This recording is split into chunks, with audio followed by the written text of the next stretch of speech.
Hi students, मैं sir Manish Kumar और आप देख रहे हैं अपना favourite channel tricky chemistry by Manish sir. तो देखो, अपना जो सेशन चल रहा था हेलो एल्केन हेलो एरीन का चैप्टर जो चल रहा था, उसमें आज से अपन एक रियल ऑर्गेनिक केमिस्ट्री जो होती है ना, उसको स्टार्ट करने वाले हैं। तो आज से जो है ये मान के चलो आप कि ऑर्गेनिक केमिस्ट्री में जो बेस होता है वो आपको यहाँ पे पता चलेगा। हर रिएक्शन को मतलब अपन रिएक्शंस पढ़ेंगे आज से, तो रिएक्शन जो है उसमें हर रिएक्शन की आपको ट्रिक बताई जाएगी जिससे कि आपको उसको लॉन्ग टाइम तक जो है वो रिमेम्बर रख सके। तो क्लास में इसी तरीके से बने रहिए और जो भी चीज आपको बताई जा रही है उन पे फोकस कीजिए आप। अगर किसी तरह की कोई प्रॉब्लम आती है तो आप कमेंट कर सकते हैं और अगर वीडियो आपको अच्छे लग रहे हैं तो लाइक कर सकते हैं। आज मैं आपको सब्सक्राइब करने के लिए नहीं कहूंगा, क्योंकि आपको अगर रियल में ही जो मैं बता रहा हूँ वो अगर चीजें आपको बढ़िया लग रही हैं तो आप सब्सक्राइब कीजिए और शेयर भी स्टूडेंट के साथ तभी कीजिए जब मैं जो बता रहा हूँ आपको वो समझ में आए। ठीक है, तो बिना टाइम वेस्ट किए आज की क्लास को अपन स्टार्ट करते हैं। तो टॉपिक अपना जो होगा वो होगा मेथड्स ऑफ प्रिपरेशन। अब आप सोच रहे होंगे कि मेथड्स ऑफ प्रिपरेशन किसके? तो देखो, वैसे तो अपन यहाँ पर एल्काइल हैलाइड जो होते हैं उनके प्रिपरेशन के मेथड पढ़ रहे हैं हेलो एल्केन फॉर्मेशन के, लेकिन मैं यहाँ पर आपको एडिशनल मतलब अलग टाइप से जो क्वेश्चन आ सकते हैं वो भी यहाँ पर बताऊंगा। तो इसलिए मैंने यहाँ पे हेडिंग में ये नहीं लिखा है कि क्या फॉर्मेशन कर रहे हैं। बाकी ज्यादातर रिएक्शन में अपन फॉर्मेशन किसका करेंगे? एल्काइल हैलाइड्स का। किसका? एल्काइल हैलाइड्स का। ठीक है, तो नंबर 1 रिएक्शन पे आते हैं जो कि 11th क्लास में भी थी, वो है free radical substitution reaction. Free radical substitution reaction. अब कुछ स्टूडेंट ऐसे बोलते हैं कि इतने सालों से जब मैं पढ़ा रहा हूँ तो स्टूडेंट ज्यादातर ये बोलते हैं कि सर हमने 11th क्लास में पढ़ाई नहीं करी थी, हमारा बेस है वो कमजोर है। तो जो मेरा टीचिंग मेथड है वो इसी तरीके से आपको लगेगा जिसमें आपको रियलाइज भी नहीं होगा कि 11th में आपने पढ़ा हो या नहीं पढ़ा हो, क्योंकि मैं आपको जो बताऊंगा उसमें 11th और 12th मिक्स करके जिस तरीके से अगर किसी ने नहीं पढ़ रहा होगा उसको भी आंसर यहाँ पे इजी वे में आने लग जाएंगे। ध्यान दीजिए, ठीक है। तो इस मतलब वीडियो को आप लास्ट तक देखिए जिससे कि इसमें नॉलेज जो दी गई है वो आपको पूरी मिल सके। तो सबसे पहली बात है फ्री रेडिकल किसको बोलेंगे? तो फ्री रेडिकल का मतलब होता है किसी भी स्पीसीज के ऊपर सिंगल इलेक्ट्रॉन बच जाए। जैसे 2 इलेक्ट्रॉन बचते हैं तो उसको बोलते हैं लोन पेयर ऑफ एटम्स। ठीक है, या इलेक्ट्रॉन पेयर हो जाता है। सिंगल इलेक्ट्रॉन है तो वो क्या हो जाएगा? फ्री रेडिकल हो जाएगा। सब्स्टिट्यूशन के नेम से ही पता लग जाएगा कि एक जो एटम या ग्रुप है उसकी जगह पे दूसरा एटम या ग्रुप यहाँ पर आके इंट्रोड्यूस हो जाता है। अब ये फ्री रेडिकल सब्स्टिट्यूशन जो होता है ना, सब्स्टिट्यूशन वो सिंगल बॉन्ड वालों में होता है, ये आपको ध्यान रखना है। तो सब्स्टिट्यूशन या तो किसमें होगा? एल्केन में, या फिर होगा साइक्लो एल्केन में, और या फिर होगा एल्काइल बेंजीन में। ये ट्रिक है और इनमें से हर ट्रिक से, जैसे ये एल्केन है ना वो तो जनरल हो गया, कॉमन हो गया, कॉमन। इसमें से तो कंपटीशन में क्वेश्चन आता नहीं है, लेकिन उनमें से है ना, उनमें से कंपटीशन में भी क्वेश्चन आते हैं। ठीक है, तो आपको देखना क्या है कि क्या बताया मैंने, सब्स्टिट्यूशन किसमें होता है? सिंगल बॉन्ड में। तो देखो, एल्केन में सारे सिंगल बॉन्ड होते हैं, साइक्लो एल्केन में भी सारे सिंगल होते हैं, लेकिन इसमें है ना बेंजीन में सिंगल नहीं होते, एल्काइल ग्रुप में सिंगल बॉन्ड होते हैं। तो अब अपन रिएक्शन स्टार्ट करते हैं। रिएक्शन में क्या होता होगा ये देखेंगे, फिर अपन ये देखेंगे कि फ्री रेडिकल का फॉर्मेशन होता कैसे है। तो फ्री रेडिकल के फॉर्मेशन के लिए दोनों एटम सेम होने चाहिए और सनलाइट या फिर यूवी की प्रेजेंस होनी चाहिए। दोनों एटम सेम हो तो इलेक्ट्रोनेगेटिविटी इक्वल हो जाएगी इनकी। तो इलेक्ट्रॉन पेयर जो बीच में है, मतलब जो यहाँ पर 2 इलेक्ट्रॉन्स होते हैं ना, ये न तो इसकी तरफ जाएंगे ना इसकी तरफ, इसका मतलब क्या हुआ? सिंगल इलेक्ट्रॉन इसको मिल जाएगा, सिंगल इलेक्ट्रॉन इसको। तो इस तरीके से रेडिकल फॉर्मेशन हो जाता है। ये वाला जो है उसमें आपको एटम डिफरेंट जरूर दिख रहे होंगे, लेकिन इसमें लाइक बॉन्ड्स है, लाइक बॉन्ड्स मतलब सारे के सारे बॉन्ड कौन से हैं? CH बॉन्ड है, CH बॉन्ड। तो ये तो बहुत सिंपल सी रिएक्शन है, 10th में भी दी होती है। एक हाइड्रोजन की जगह पे एक हाइड्रोजन लगा दो, आंसर आ जाएगा CH3Cl प्लस HCl। ठीक है, लेकिन ये कभी भी नहीं पूछेंगे। इंपॉर्टेंट रिएक्शन की स्टार्टिंग करें अगर, तो जो स्टूडेंट आज पहली बार वीडियो देख रहे हैं वो इससे पहले इस चैप्टर के रिलेटेड जो भी वीडियोस हैं उनको आप देख लें, जिससे कि आपको बहुत इजी लगने लग जाएंगे सब चीजें। मैंने आपको बताया था कि एल्केन जो एल्केन उनके मोनोहेलोजन डेरिवेटिव कैसे फॉर्म कर सकते हैं, इसमें मैंने आपको ऑलरेडी एक वीडियो दे रखा है, उसको देखिए जिससे कि रिएक्शन आपको बहुत इजी समझ में आ जाएगी। देखो, वैसे तो कोई प्रॉब्लम नहीं आएगी, लेकिन फिर भी थोड़ा इजी वे में आपको चीजें समझ में आने लग जाएगी।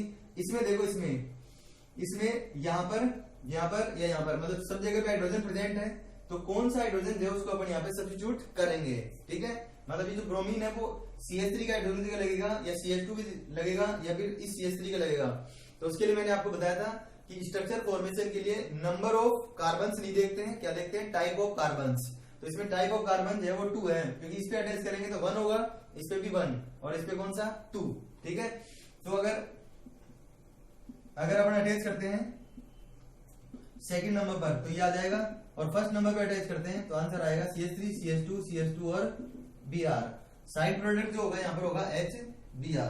अब देखो यहाँ पे दो पॉसिबिलिटी है, एग्जाम में अपन को कौन सा लिखना होगा, मतलब ये रिएक्शन गिवन होगी और एग्जाम में इन दोनों में से एक ही लिखना होता है। दोनों तो ओनली तब लिखने होंगे जब अपने से क्वेश्चन पूछा जाए इससे पॉसिबल जो है ना, पॉसिबल कंपाउंड्स कौन से होंगे, तब उस केस में अपन लिखते हैं। ठीक है, तो यहाँ पर देखो मैं आपको दो ट्रिक बता रहा हूं, यहाँ पर उन ट्रिक को ध्यान से सुनेंगे आप। ट्रिक नंबर 1 मैं बताऊंगा। ट्रिक नंबर 1 तो जो है वो जिसमें हाइड्रोजन रिमूव करते हैं उसके लिए, और ट्रिक नंबर 2 जो नेक्स्ट रिएक्शन में अप्लाई होगी लेकिन मैं इसी के साथ बताऊंगा यहाँ पर उसके लिए। तो देखो ट्रिक नंबर 1, जब भी हाइड्रोजन रिमूव करने के लिए बोले, किसी भी रिएक्शन में हाइड्रोजन हटाने के लिए बोल रहे हैं, हाइड्रोजन रिमूव हो रहा है, जैसे इसमें से हाइड्रोजन जो यहाँ से हट रहा है, तो हाइड्रोजन को वहां से रिमूव करोगे जहां पर कार्बन एटम जो हाइड्रोजन एटम्स हैं वो क्या हो, कम। हाइड्रोजन एटम्स क्या हो, कम। ठीक है, आगे बात समझ में। और इसको ऐसे ध्यान रख सकते हो आप कि शोषण हमेशा गरीबों का होता है, तो जहां पे कम हाइड्रोजन होंगे वहां से आप हाइड्रोजन को हटा दें। और अगर जोड़ने की बात चले तो हाइड्रोजन को उस जगह पे जोड़ना है आपको जहां पर हाइड्रोजन पहले से क्या हो, ज्यादा।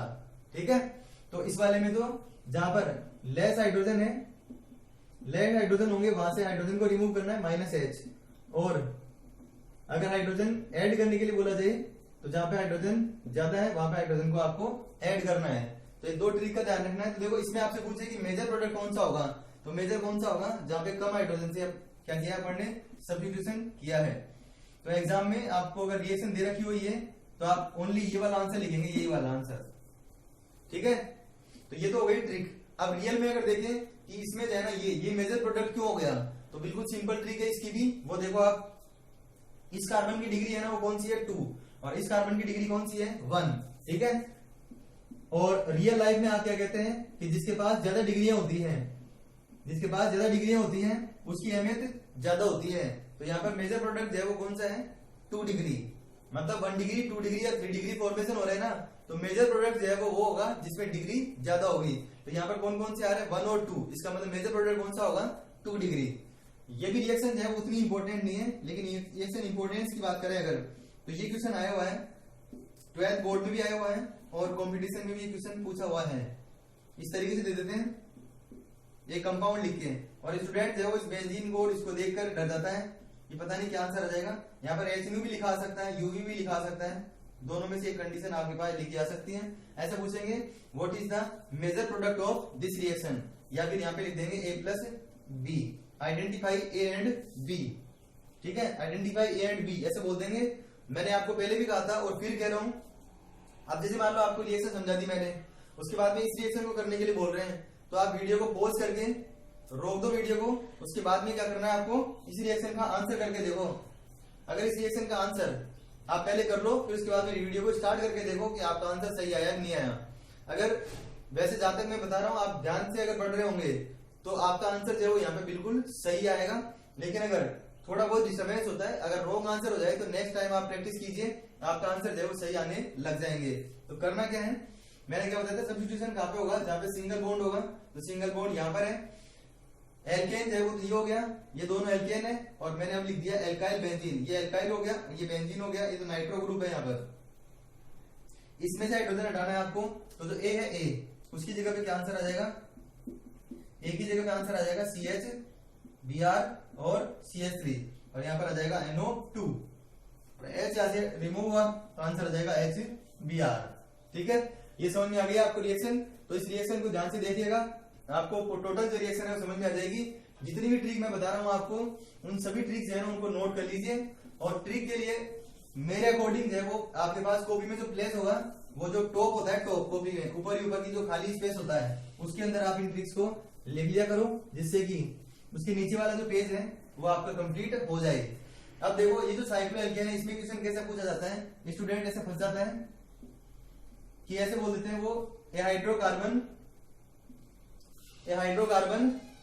reacts with chlorine in the presence of sunlight to form monochloro derivative, but it doesn't react या does not react with chlorine in dark या in the absence of sunlight। मतलब ये से बोलेंगे कि हाइड्रोकार्बन है वो क्लोरीन के साथ रिएक्शन करेगा, लेकिन सनलाइट की प्रेजेंस में करेगा, डार्क में नहीं करेगा। तो कंडीशन अपन को समझ में आई गई कि सनलाइट की प्रेजेंस में ये रिएक्शन होगी।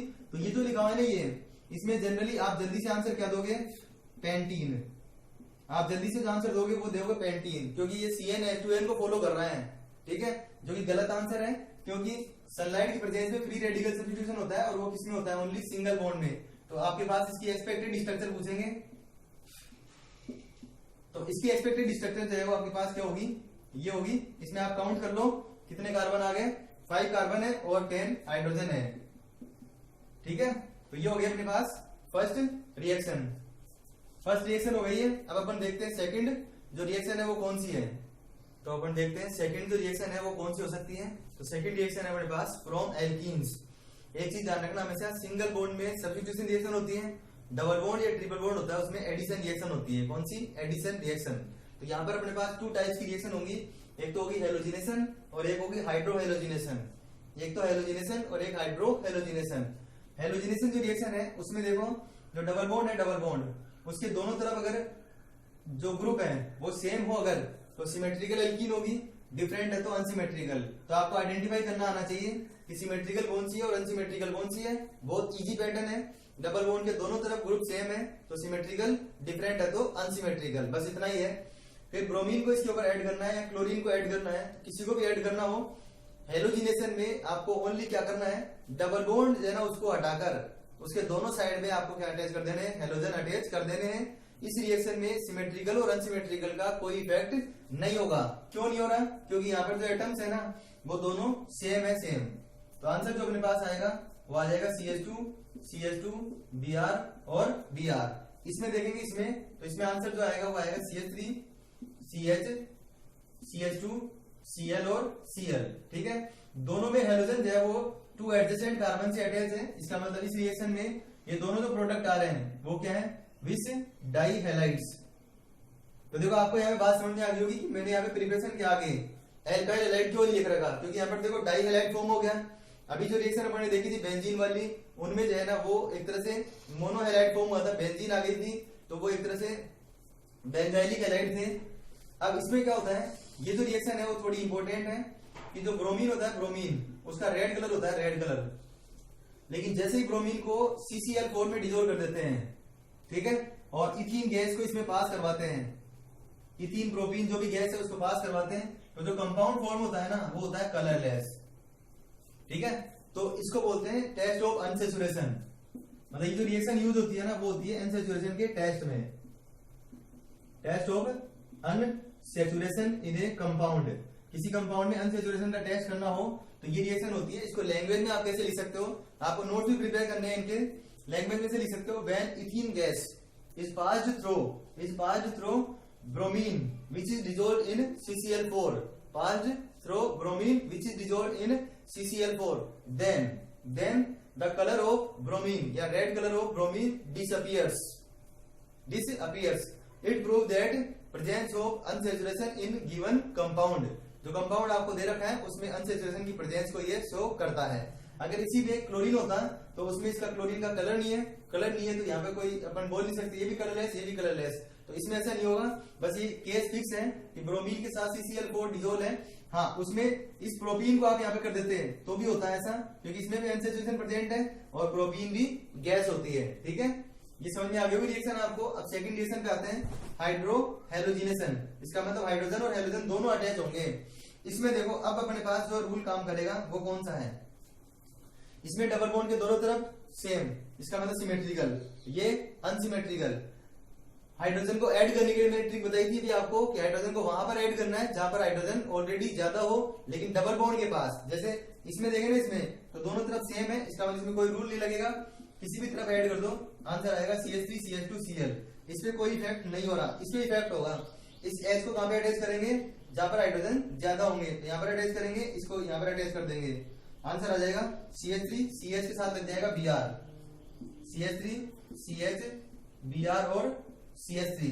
ध्यान रखना हमेशा जब भी अनसिमेट्रिकल एल्कीन्स पर HBr या हाइड्रोजन हैलाइड का जो हाइड्रोजन हैलाइड जो है ना उनका एडिशन करवाते हैं, हाइड्रोजन हैलाइड का एडिशन करवाते हैं, तो एडिशन जो होता है वो होता है अकॉर्डिंग टू मार्कोनिकोव रूल। किसके according? According to Markovnikov rule. तो जब मैं ये बोल रहा था ना हाइड्रोजन को वहां पे अटैच करना है जहां पर ज्यादा हाइड्रोजन हो, तो वो मार्कोनिकोव नहीं बताया था।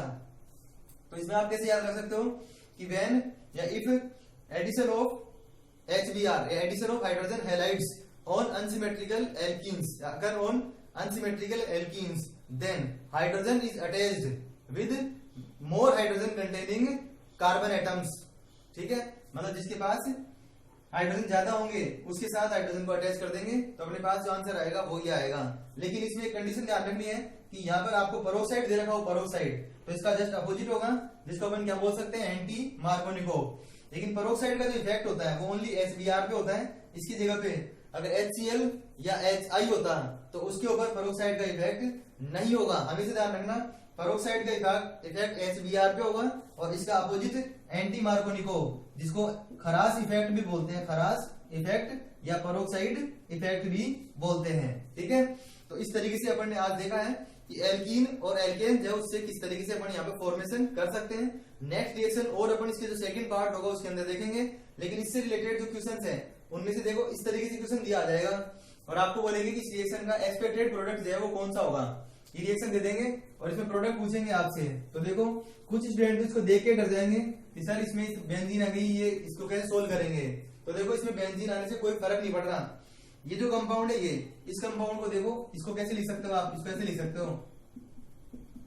जो इथीन है, इथीन, उसको आप इस तरीके से लिख सकते हो ये। ठीक है, इसके बेसिस पे आप इसको याद रखना हमेशा। अब इसमें और भी चेंज क्या कर दिया, इस एच की जगह पे रिंग लगा दी बस। ठीक है, तो इन एच में चेंज थोड़ी हो रहा है, इन एच में चेंज नहीं हो रहा है। एच तो जितने यहाँ पर थे उतने ही है, बस एक्स्ट्रा इंक्रीज और हो गए हैं, इसमें से रिमूव नहीं हो रहे। इसका मतलब क्या हुआ, इसमें कोई भी चेंज यहाँ पर नहीं होगा। अब करना क्या है, एच को अटैच करना है। तो एच यहाँ पे हाइड्रोजन आपको दिख रहे हैं, 2 हैं, और यहाँ इस क्लोरीन को आप यहाँ पे अटैच कर दो। तो इसका आंसर जो है वो बिल्कुल सिंपल है, सिंपल ही आप इसका आंसर दे पाएंगे। यहाँ पर क्या हो जाएगा, CH Cl और CH3, ये इसका आंसर हो गया। तो आप जो मैं आपको बता रहा हूँ उनकी जो ट्रिक्स हैं उनको आप जरूर लिखें और इनकी प्रैक्टिस कीजिए। वीडियो को एक बार देखने के बाद फिर से आप एक बार अपने जो माइंड है उससे इनको रिवाइज करने की कोशिश कीजिए। देखो मैंने आपसे प्रॉमिस किया था कि ऑर्गेनिक केमिस्ट्री आपको बहुत इजी लगेगी, वो तभी इजी लगेगी जिस तरीके से मैं आपको बता रहा हूँ उस तरीके से आप इनको ध्यान रखेंगे। ठीक है, तो इसी तरीके से चैनल के साथ बने रहिए। वीडियो अच्छे लगेंगे तो आप लाइक कर सकते हैं, और अगर आपको वीडियो सही में अच्छे लग रहे हैं और नॉलेज आपको मिल पा रहा है तो आप चैनल को सब्सक्राइब कर सकते हैं, आपकी चॉइस है ये। और ज्यादा से ज्यादा स्टूडेंट तक भी आप पहुंचा सकते हैं आपको अगर अच्छा लग रहा हो तो इसी तरीके से चैनल के साथ बने रहिए। Thanks for watching.